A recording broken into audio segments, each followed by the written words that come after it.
ஆகாயம் என்பது பொடியாகி போகலாம்.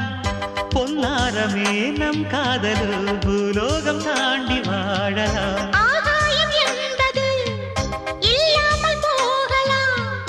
ஆனால் நம் நேசமே ஆகாயம் தாண்டி வாழலாம். கண்ணீரில் ஈரமாகி கரையாச்சு காதலே. கரை மாற்றி நாமும் இல்லை கரையேற வேண்டுமே. நாளை வரும் காலம் நம்மை கொண்டாடுமே.